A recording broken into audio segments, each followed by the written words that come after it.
Welcome to the Politics and Public Finance Podcast, in-depth conversations that bring unique insights into the nexus between how governments manage our finances and the work of elective representative bodies such as parliaments. You're listening to Politics and Public Finance Podcast with Geoff Dubrow.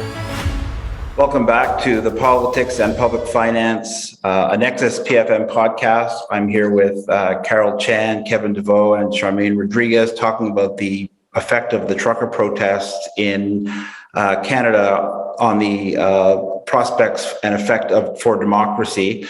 Charmaine, I'm sure you're going to want to respond to what Carole said, but I'll just throw in an additional question for you. I think one of the things that we are seeing is that authoritarian governments with authoritarian tendencies in democracies are starting to narrow the gap between authoritarianism and democracy. What's your perception in terms of the impact of the kind of protests that we're having here, the protests you're having in Australia, on low and middle income countries that are themselves emerging democracies? Thanks, Geoff. And as Carole did, I would also like to acknowledge the traditional land on which I'm coming to you from, which is the Wurundjeri land. It's interesting. If I can quickly respond to some of the stuff we heard before the break as well, I think finding a middle point between Kevin and Carole, for me, the issue around a lot of the truckers' protests and how different political parties have dealt with it is the concept of legitimate grievance. So apparently the truckers are all middle-class, disenfranchised people, and we should understand them. But Black people apparently had no legitimate grievance. Black Lives Matters was just angry coloured people, and feminist marches was just angry women, because our grievance is cast as angry most times by a media that is predominantly white and led by men, and a political class that is predominantly white and led by men. Whether or not they see it, a lot of our leaders, I think, see themselves in these men. There, but for the grace of God go I. But they were never going to be a disenfranchised Black person. We had the same thing happen. A couple of years ago, we had our Black Lives Matters protests. We don't treat our Indigenous people well. And the Prime Minister was very clear. You're all being self-indulgent, COVID, protest, go home, terrible. This then segues actually neatly into your second question. So, Kevin, the interesting thing is we have had well-organised protests, but what were they around? The environment. And what does our government not want to address? We're the biggest climate change laggards in the world. So we introduced legislation 2 years ago that if you locked on to a piece of infrastructure, you could be jailed. We've been arresting environmental protesters for some time. Tasmania, one of our states, had quite draconian legislation, which, if I remember correctly, I think it got struck down by the courts because it was so against a basic sense of rights, massive fines, massive jail terms for tying yourself to a tree, which was being classed as infrastructure that was critical, that you'd somehow, it was the equivalent of tying yourself to a nuclear reactor or something. So I actually worry that even the conversation about, most Australians will not understand this authoritarian fascism concept, but I worry that we are frogs in a pot. We have been very quiet. It started with 9/11, surveillance, we're just doing it for your own security, we're taking care of you. We, I think, are possibly more open to paternalism than a lot of other countries, because also remember, a rare country, although like you, we got our independence by it being given to us, not fighting for it. So we didn't fight for our democracy. We don't understand it that well. We're far away from other influences. And we as I said, we don't have a Bill of Rights. So we're also one of 3 countries in the world that has no constitutional Bill of Rights. You also had this challenge. So we're not a rights-based culture, and we have a remarkable amount of trust in government until they, come for us. So I guess I want to throw that into the mix for, Kevin, Carole, and you as well, because I don't think people see it as authoritarianism. We got told after September 11, we're protecting you, and they haven't yet realised they're not protecting us. This is now a power grab. I still believe for corporations, for this and that, but that's why I'm not even sure that's quite the right question, but there is something there. Yeah, so I would, this is my own personal view, I would consider Trumpism to be authoritarian. And I think there's been a fairly large movement of people who have said that if Trump is reelected in 2024, the United States could be an authoritarian state by 2032. And there's a lot that we're seeing in the press about the United States, about the Trump machine trying to make sure that the right people in their decentralized electoral system are able to influence the vote in a way that will get Trump reelected. So in that sense, I see that narrowing the gap between authoritarianism and democracy. But I wonder when countries see, when some of the countries that we work in see fissures in our democratic system that we're not familiar with. Like here in Canada, we are not familiar. Kevin, correct me if I'm wrong, Carole. We're not familiar. We're familiar with protest, but we're not familiar with, an organizer of a protest demanding to see the governor general and the opposition leaders. Very much like I, as a consultant, if I was in a new town, I would, I'd want to drop in on a few people myself and try to draw up some business. But the idea, diluted as it is, that you could somehow change the government, this has taken things to a new level, and this is really the issue around the threat to democracy that I want to talk about. Charmaine is saying two words: white privilege, and I think we should get into that conversation. But I think this is something that I want to hear more from. Maybe we'll start with Kevin on this, is that, Canada is a country founded on peace, order, and good government. And we're always looking down at the United States, which is founded on life, liberty, and the pursuit of happiness, and sort of saying, there go those Americans with their guns. Why is this happening here now? Kevin, you've kind of already addressed that, but why don't you take another crack at it? By the way, thank you. This has been a really good conversation. I'm very happy to be part of it.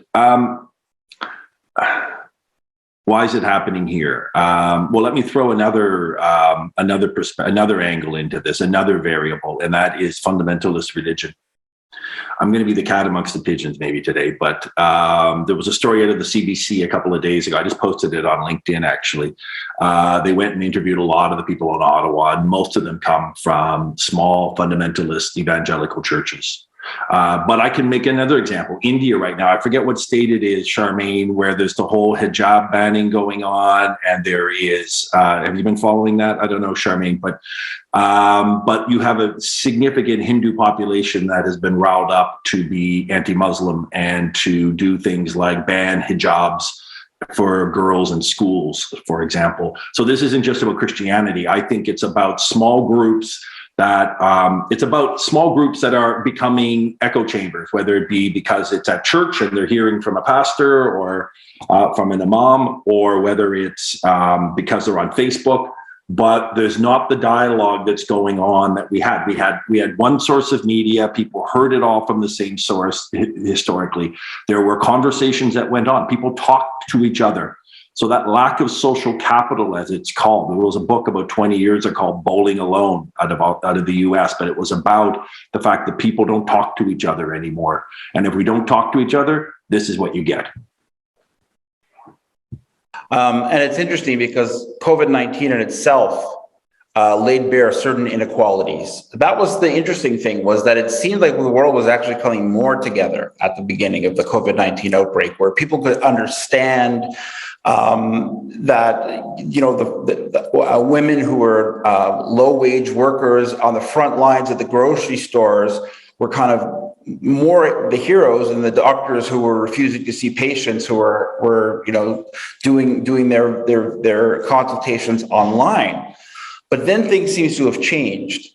And now we're seeing the injustice from another perspective, which is that injustice of how one group of protesters or a large group of protesters has been treated so fundamentally differently. Charmaine, you mentioned the fact that there was the Prime Minister, when there was misogynistic comments made at a protest, that the Prime Minister had made reference to the fact that, isn't this great that we can all protest in a democracy? Before I go to you, maybe Carole, you can talk a little bit about what's been happening in the capital of the province of New Brunswick, in Fredericton. in the last couple of days, because the protests, of course, have migrated across the country. I'm going to make a poor news reporter, but we have had our own protests, and I think what has stood out to me, at least, and was most recently discussed in the news, is really the silence around some of the protest associates, I guess you might want to call them, that are bearing the flags of the Confederacy or swastikas, and the real lack of reaction from government or most other people around that, which is troubling. I think it is, again, a reflection of what's already inside people's heads. As I mentioned earlier, I don't know that it's reflecting that much of a change in a shift in attitude, except that, first of all, they feel like they're comfortable enough going down Main Street effectively with this, and it is tacitly condoned in a way because nothing's being said otherwise about it.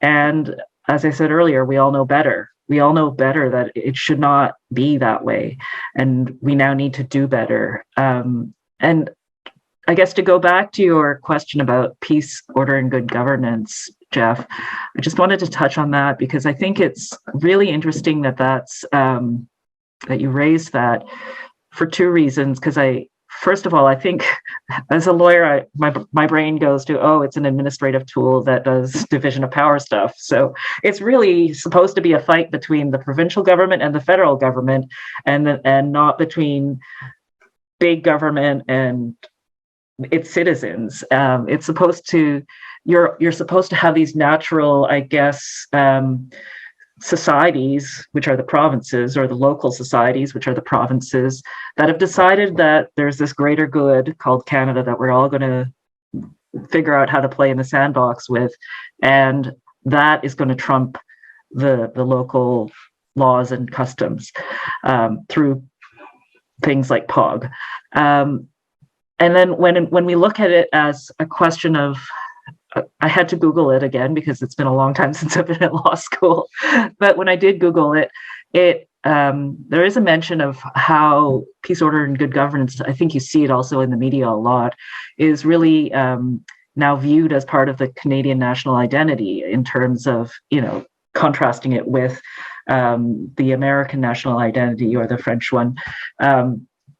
So I think it's really an important piece to think about in a democracy, because peace, order, and good governance is really an administrative tool to decide that one, perhaps even a minority of values trumps a broader majority. And then if you stick that in the democratic context, peace and order and good governance can often be very undemocratic. It can involve police standing in front of a protest and saying you can't cross this line anymore because it's not orderly, or your protest is not peaceful, your speech is not peaceful. And so I think that it begs a further question of what is our democracy about? And so that, I think, is the question that we have avoided for a long time in Canada. Again, like Charmaine pointed out, because we haven't fought for it. So when you don't have to fight for something, you don't often have to contemplate what it is you're living in. And in fact, the peace, order, and good government could also be seen as because this is it's tied to previous colonial structures and to enforcement of the status quo, which is what we tend to see when it comes to police enforcement of social justice groups, like Charmaine made reference to.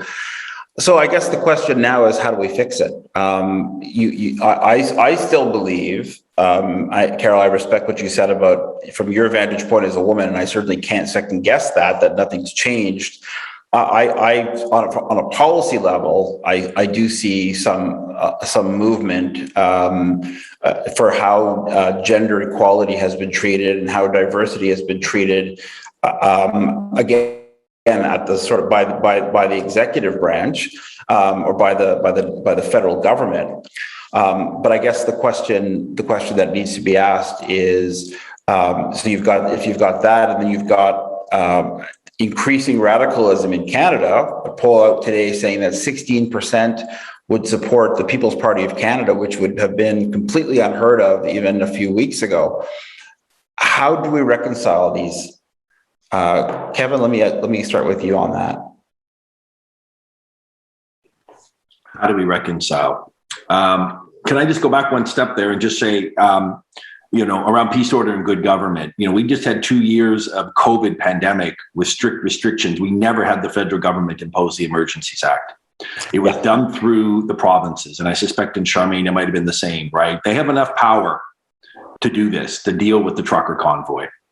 I actually worry that imposing the Emergency Act will do two things.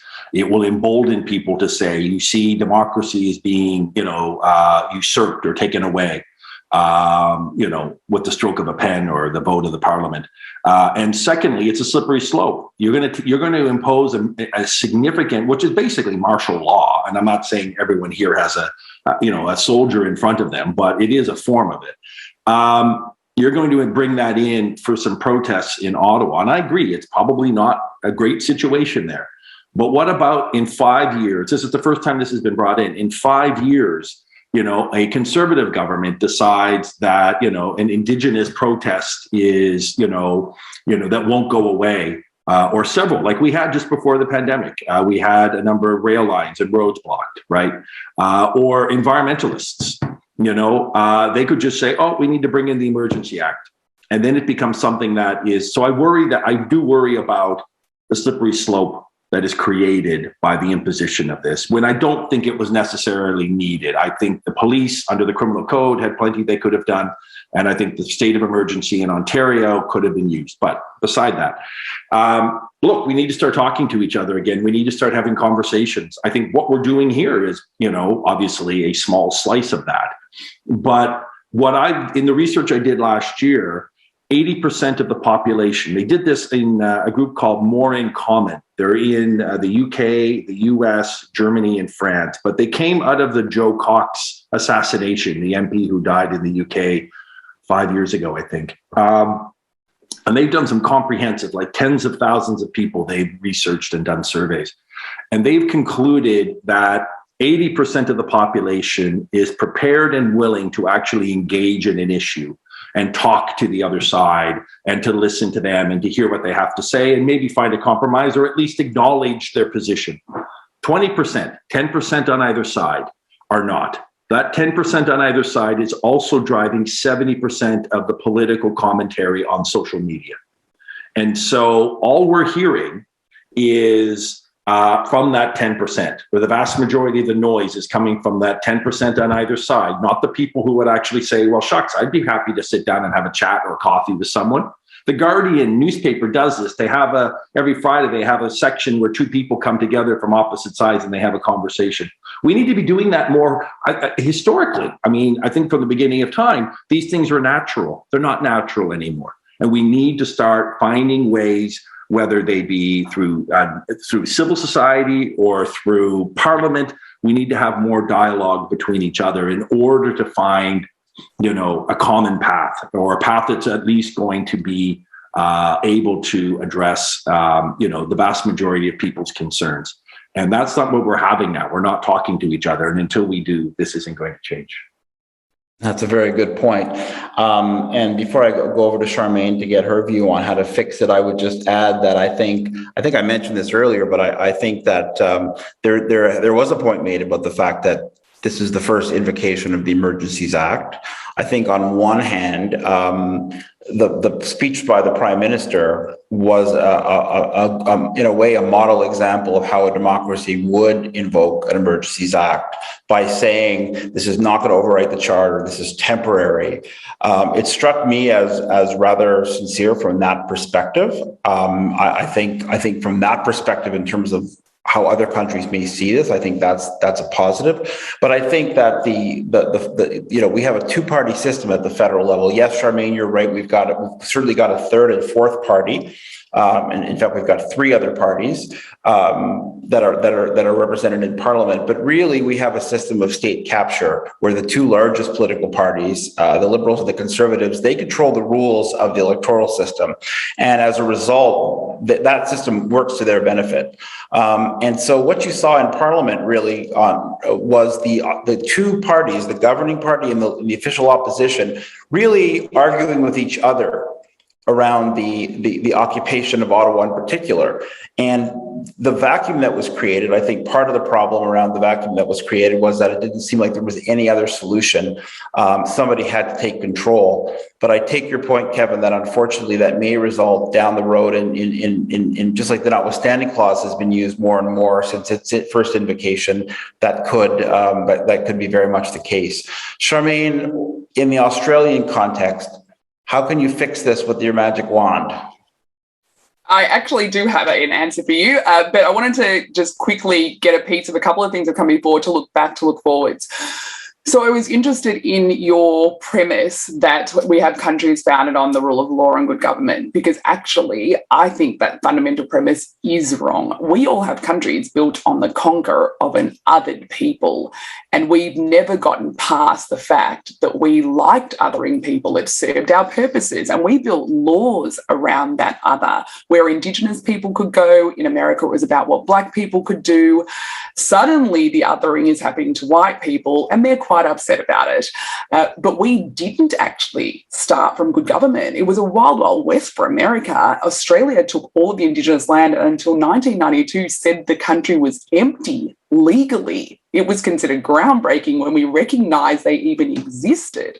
So I think we do need to recognise that there has long been a system of people being disenfranchised and just put in a space where they couldn't participate. The great news is, ironically, if a bunch of white people have made this conversation happen, we might start talking about proper democratic renewal and what our laws do. Now, again, so this is me looking forward now, although and I just want to jump in on that one point if I can, just very quickly. So I don't actually disagree with anything you've said.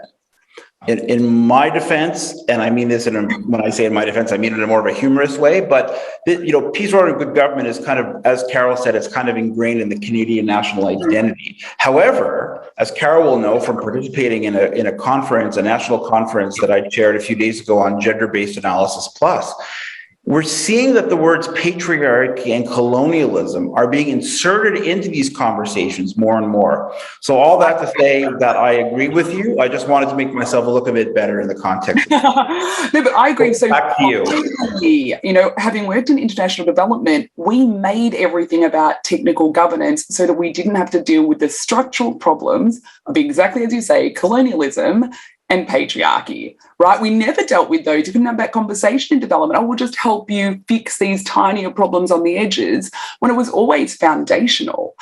So I think that is useful. It's a shame. Waste management. Exactly. Well, that was the thing. It was all tiny to stop us saying, by the way, first for us as white countries, we stole our own people's land. Then we went to other countries and tried to steal their land. But don't worry, let's not talk about the fundamental starting point of everyone's governments in this modern age, either colonialism or post-colonialism. So looking forward, now it is interesting what you were saying also, sorry, I just want to get this piece about how worried you are about what your state of emergency might presage for the future. We've had a real problem there because our dominant two-party system means our Conservatives try to wedge our left party by saying, you don't care about national security, you're weak. So just yesterday, they passed bipartisan legislation to basically allow our immigration minister alone to deport anybody for almost any crime. You steal a bike, that's a conviction. If I feel like it, you're out. And the Labor Party had said no to this legislation a year ago. An election's coming.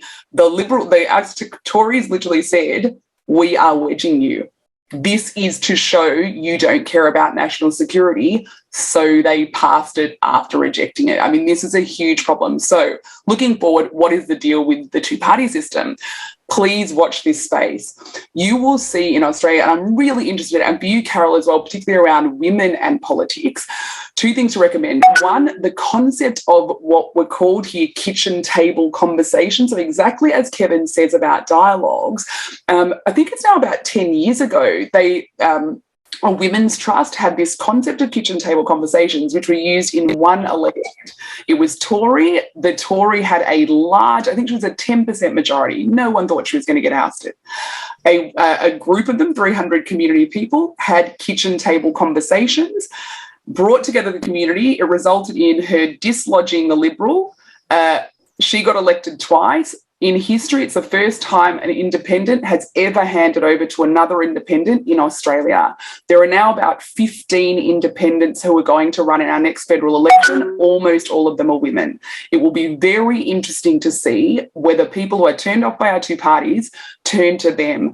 The tip being our New South Wales Premier resigned. She had a 21% margin. They are currently counting votes, and the independent has made up 20%. There's been a swing of 20% to an independent who had 4 weeks to prepare her campaign. She could actually win that election. So watch this space around independents, women independents, and them dialoguing with communities so that they're chosen by their communities. Could this be Amazing segue over to Carole, because Carole is an active member of one of the two non-mainstream parties that I refer to, if mainstream is the right word, but she's also co-chair of Democracy Now! That I made reference to.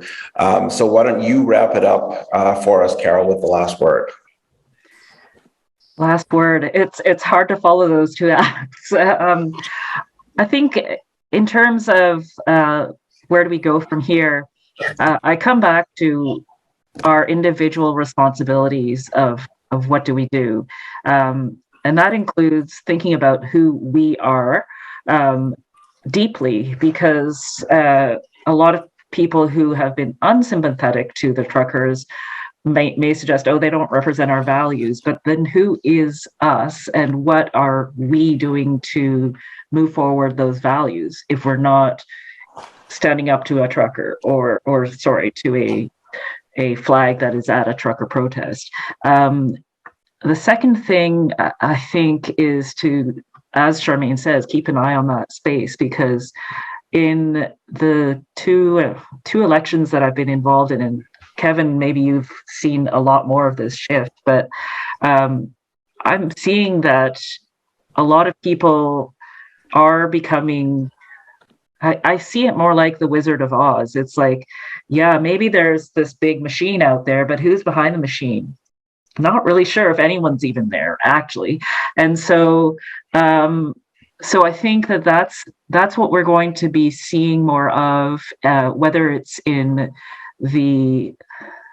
I see it as a talent attraction piece. You can't get good talent to just follow the Wizard of Oz necessarily. So how that plays out will be interesting. And I think that if we can see also better education of ourselves and our politicians, ourselves as citizens and our politicians, to have these conversations, that will be important, because they will need to be guided, or else they will be usurped by those who are controlling the Facebook feeds and everything. And I guess as a last point, it's important not just to look back at these institutions for what they were in terms of ways to manage conquered peoples or sort of conquered peoples. Let's think about the fact that paper was really hard to come by back then, and there was no internet, let alone, or telephones or anything, and education was not certainly as accessible as it is now. I look at the legal profession, for instance, and think, well, three of us here are lawyers, for instance, and we're allowed to show up at the bar. We're allowed to do things that other people can't do. But part of the reason used to be because we had this common law system that required us to actually have the laws in our office, the books of law in our office. That's all available on the internet now. Like, that's actually open to the public and is technically something that should advance our societies. But if we don't look at the gap between how those institutions, how they were made and what they served back then, structurally and technically, then we kind of miss out on the opportunity to shape it in the context of now and tomorrow, in terms of, we can have these conversations. Like, we're talking to Australia right now, and we can have these discussions and we can build bridges, but we need political institutions that actually keep up with these times. Wow, what a perfect way to end the conversation. Thank you, Carole. So Carole Chan in Moncton, New Brunswick, Kevin Deveaux in Eastern Passage, Nova Scotia, and Charmaine Rodrigues in Melbourne, Australia. I myself am in Moncton, New Brunswick. And you've been listening to the Politics and Public Finance podcast with myself, Geoff Dubrow. Be sure to subscribe to the podcast on whatever platform you're listening to, and go over to the YouTube page and hit that subscribe button, and we will see you next time. Thank you again to all of you very much for a very prolific discussion.